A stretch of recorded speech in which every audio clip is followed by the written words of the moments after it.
Hi everyone, and welcome back to Stamp with Anna. And today I'm going to show you another project using the Heartfelt Blooms stamp set, which is available for you for free during the Stampin' Up! Sale-A-Bration promotion.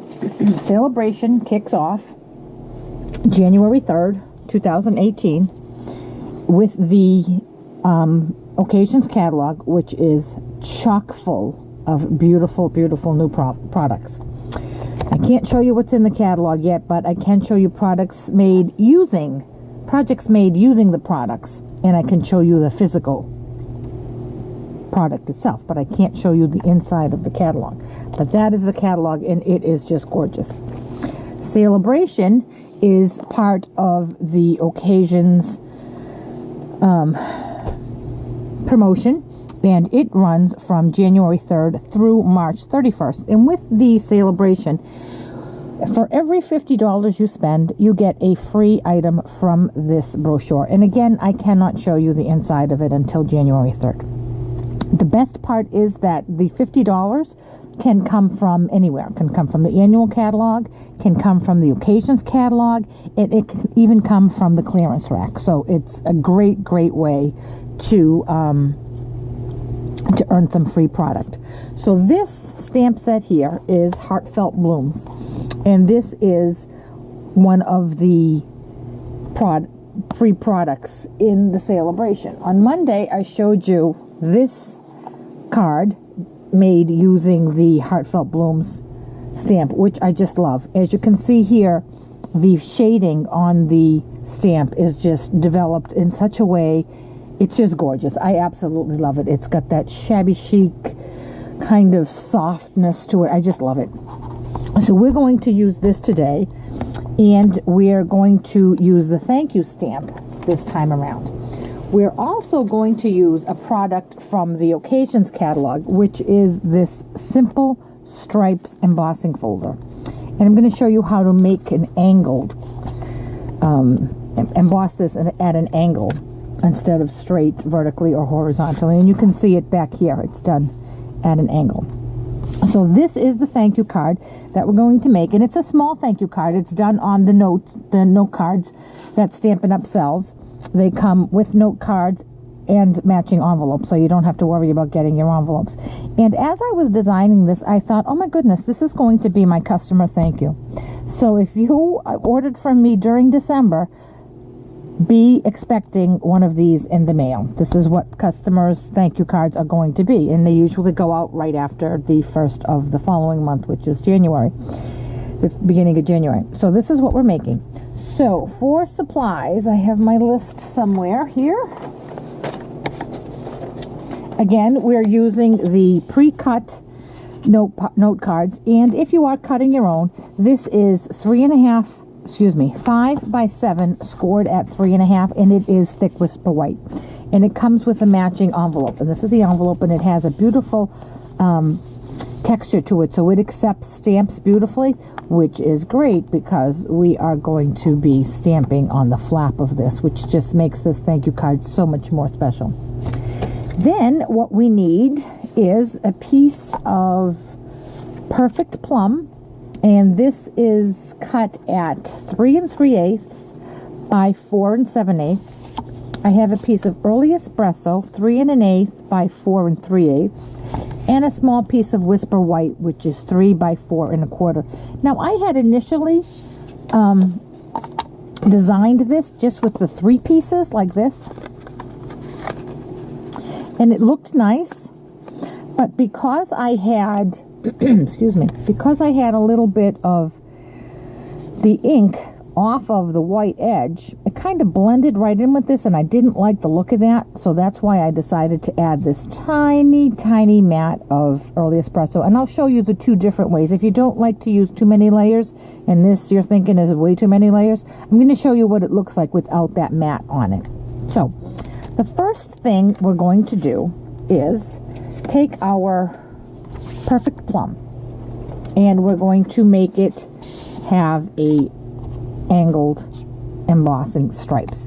So this is how the embossing folder is. It's a 6x6, so you can emboss it this way and have vertical stripes, or you can emboss it this way and have horizontal stripes. What we're going to do, though, because this piece of cardstock is small enough, we're going to fit it in here so that it fits vertically. I mean, at an angle. Now you can see here, this little piece here, that's where I'm going to have one end, and then the end directly across from that is where I'm going to have the other tip. That will ensure that your angles actually look neat and look right. So you can see that there. See, it's straight across. And if you had it like at a different angle, when you went to look at the paper, it would just kind of look off-centered. So I'm going to go run this through the Big Shot, and I'll be right back and show you what it looks like.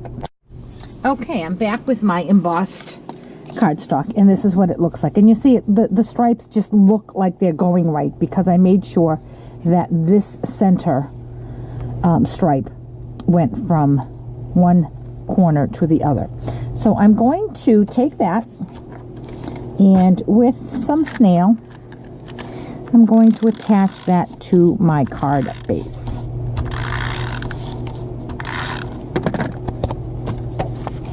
And there isn't a very big border on this, but it's enough of a border. Okay, there we go. Now, okay, so now I'm going to give you a couple tips on how to stamp with the stamp set.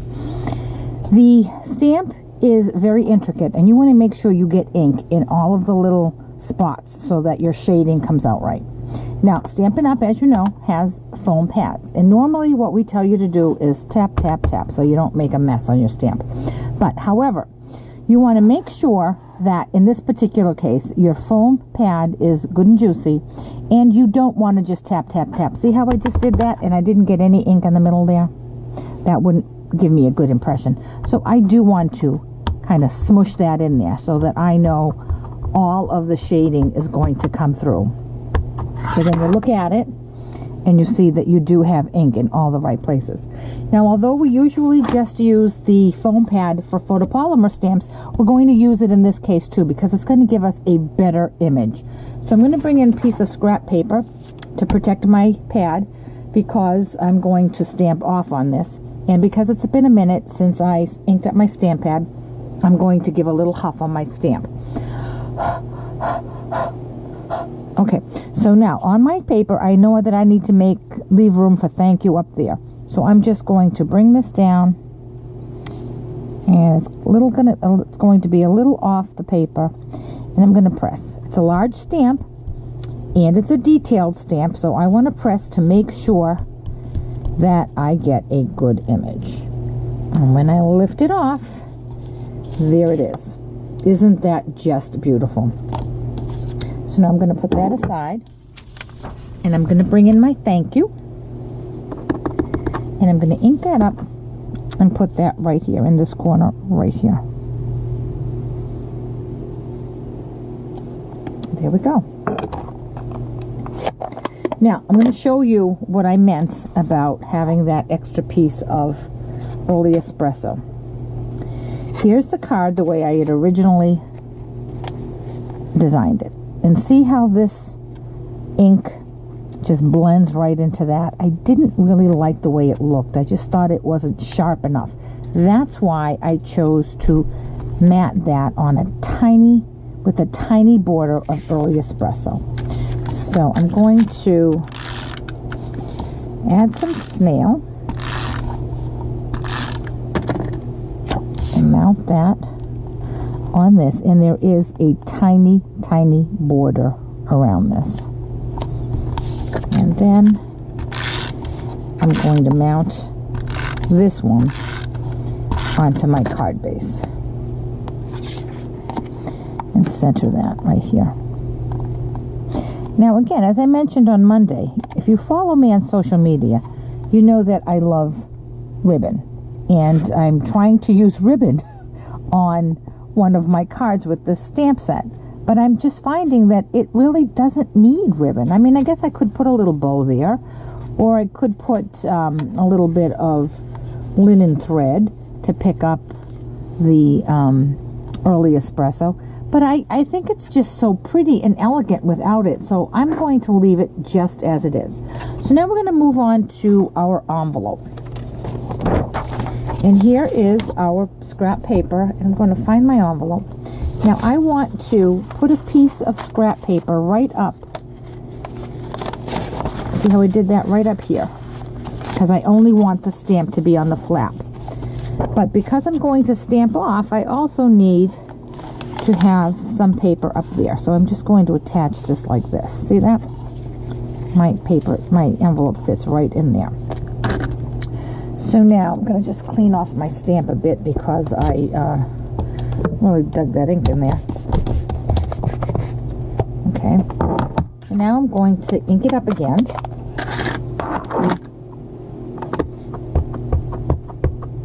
And what I'm going to do is I'm going to stamp off, so obviously it's not all going to fit on the flap. I'm going to stamp off and put an image right there. And then I'm going to come in and re-ink my stamp, and I'm going to turn my stamp the other way so I get a little bit of dimension here. And I'm going to just stamp that there. And when I lift that off, there is a beautifully decorated flap for my card. Isn't that a beautiful set? Anyone would be so happy to receive that in the mail. So there is the second card that I've made using this beautiful Heartfelt Blooms, which is free. Remember that, it's free. So if you place an order with me in December, you should be getting your card like this in the mail in a couple weeks. And I am going to give you a decorated envelope as well. So, if you do not have a Stampin' Up! Demonstrator that you work with and you would like to receive a free Occasions catalog with the free Sale-A-Bration brochure, please contact me through my blog, www.stampwithanna.blogspot.com. And for the month of January, if you do request a catalog from me, I will put a little something inside the catalog for you. So I hope you'll take advantage of this opportunity. Again, if you don't have a Stampin' Up! Demonstrator, I'd be happy to be yours. So I hope you enjoyed this project, and I'll catch you back here Friday for the third project using the stamp set. Thanks. Bye-bye.